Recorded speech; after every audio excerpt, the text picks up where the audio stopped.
વલસાડની વાત કરીએ કે જ્યાં ધરમપુરની વાત છે, એક યુવકે સ્ટન્ટ કર્યા હતા.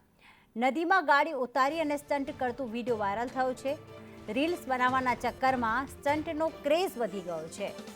યુવકનો સ્ટન્ટ કરતો વિડીયો વાયરલ થઈ રહ્યો છે. આ યુવકે નદીમાં પોતાની કાર ઉતારી હતી અને સ્ટન્ટ કર્યા હતા. રીલ્સ બનાવવાના ચક્કરમાં ક્યાંક વ્યૂઝ વધારવાના ચક્કરમાં હવે સ્ટન્ટનો ક્રેઝ સતત વધી રહ્યો છે. આ યુવકે નદીમાં પોતાની જીપ ઉતારી હતી અને સ્ટન્ટ કર્યા હતા.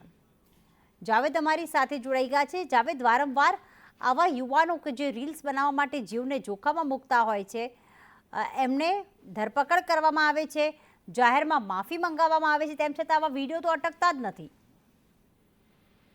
જી, ધરમપુર તાલુકાનો વિડીયો છે. આ યુવક છે એ ધરમપુરનો છે અને આ યુવકે જે રીલ્સ બનાવવાના ચક્કરમાં જે છે પોતાની પ્રસિદ્ધિ મેળવવા માટે આ પ્રકારના સ્ટન્ટ કર્યા છે. નદીમાં ગાડી ઉતારી છે, ત્યારબાદ ડુંગર ઉપર જે જીપ છે એના ઉપર સ્ટન્ટ કર્યા છે અને સ્ટન્ટ કર્યા બાદ તેના વિડીયો સોશિયલ મીડિયામાં અપલોડ કર્યો હતો, જે વાયરલ થયો છે. ત્યારે લોકોની એ જ માંગ ઉઠી છે કે આ પ્રકારના યુવકો જે છે એ પ્રસિદ્ધ થવા માટે આ પ્રકારની રીલ્સ બનાવતા હોય છે, જેઓની સામે પોલીસ દ્વારા કડક કાર્યવાહી કરવામાં આવે. આભાર જાવેદ તમામ વિગતો માટે.